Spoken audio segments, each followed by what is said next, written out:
So welcome, and I hope to take you through some interesting information regarding the preparation of a histology specimen. There's a lot to unpack and look at, and I think the big challenge with this kind of introductory conceptual relaying of information is that we are sitting on a video medium, and this is a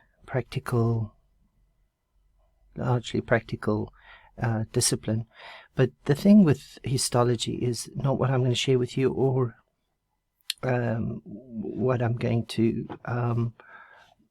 tell you, but it's what you're going to experience. So the key here is you.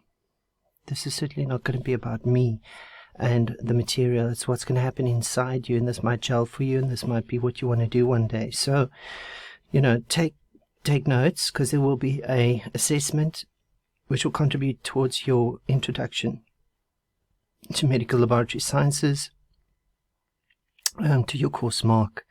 So here's a student, and I have credited the image in the link below, or in the details of this video below, so you're welcome to go and check out more of the photographs from this poster. I just thought the image captures what we sit with when we start out in histology. A lot of self-doubt and a lot of guesswork and a lot of what on earth am I actually looking at. This is not a binocular but a monocular microscope, which we seldom use in histology itself. The sentiment, though, holds, and that is that we're not always sure what we're looking at. And part of my job is to help you navigate that insecurity or those questions. So let's go have a look at which is the focus of this introductory series, is how do we take a tissue sample from the human body and get it to the stage where we can actually sit down and look at it under a microscope?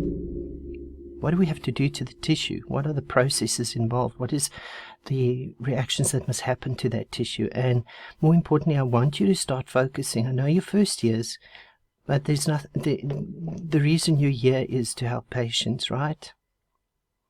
Isn't it? So,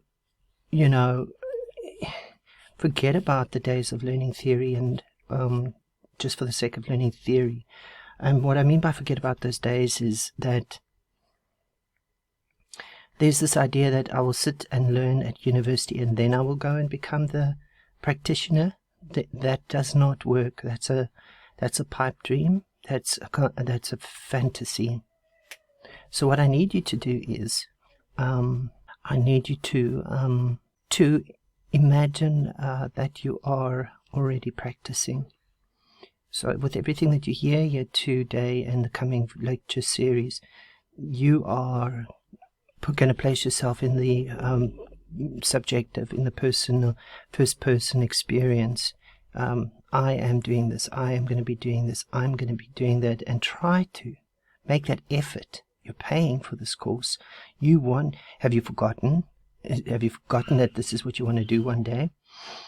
And that's not a judgment. I was in your position too, and I was one of those students that put off the experience. I just thought, okay, well, one day I'll be there, and I never really was aware, completely that it actually is going to happen very quickly, very soon. I'll be dealing with patient samples, and I'll be working at the forefront, and I'll be helping patient with finding a diagnosis. So that's the discipline of histopathology, is getting the tissue to a form that it can be diagnosed. You'll never make the diagnosis, but without you, the diagnosis can never be made. And along the process of making that slide, that tissue specimen, there are so many challenges, and the challenges are there are so many challenges that can happen, things that can go wrong, and so it becomes the career becomes a lifelong learning experience, where you build in your knowledge and expertise of troubleshooting, really, for maintaining what we like to call the optimum standard, the best possible section, or the best possible section, is a pseudonym, no, not a pseudonym, a synonym for that glass slide, the best possible glass slide for making the patient diagnosis. So you're always at war, so to speak, in the lab with what can compromise, make worse, or challenge the creation of that goal, which is the best possible section for that patient to get the diagnosis. If the section's not the best possible section, quote unquote, the best possible section, then the pathologist can't do his job. Okay, and why is that a problem? Well, it's a big problem because then the diagnosis is compromised, the diagnosis is challenged. It's not going to happen. And if it does happen on a section that wasn't properly prepared, what value, what authenticity, how accurate is that diagnosis going to be? Does that make sense? So if you're someone who enjoys troubleshooting, if you're someone who enjoys art and the visual, and if you're someone who enjoys pathology, anatomical pathology, in other words, macroscopic organ, big chunks of tissue arriving and having to deal with the lesions in these tissues, seeing feet, hands, uteruses, breasts, colons, and looking for the lesions within these organs, then pathology, anatomical pathology and histopathology techniques is for you. Here's an image that I quite like that captures the discipline quite nicely, and we'll talk about it. So this is an embroidered piece done by, man, I've got the link below, so go check them out, and they post beautiful images on a website called Flickr, Flickr, and these are guys that are into this art and into the science of histology. And Flickr is a general website for photographers to post photos of their interests and hobbies. And they've so graciously lent their copyright to anybody who would like to use it, so that includes you. So go have a look at their slides. And this has been said many times before, that histology is both a, see if I can use these, it's both a science and an art.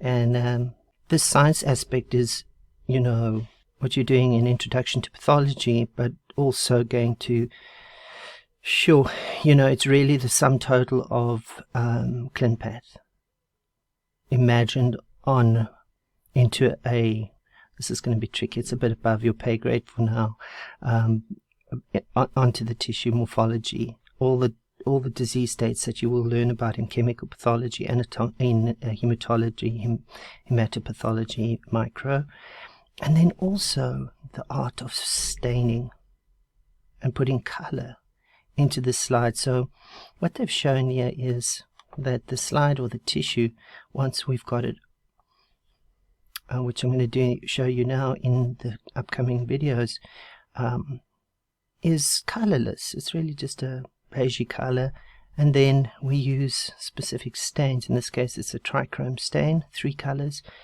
to give different parts of the tissue. This is the epidermis, and you can see the hair follicles. It's really well embroidered, and we can stain the connective tissue red maybe, or blue, and the epithelium red, and the nuclei black. So it's trichrome stains. It's really well done.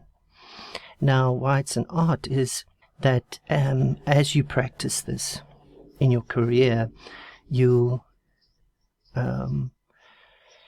get to learn a whole different bunch of stains, a whole number of staining methodologies, and that will require of you to fine-tune and optimize.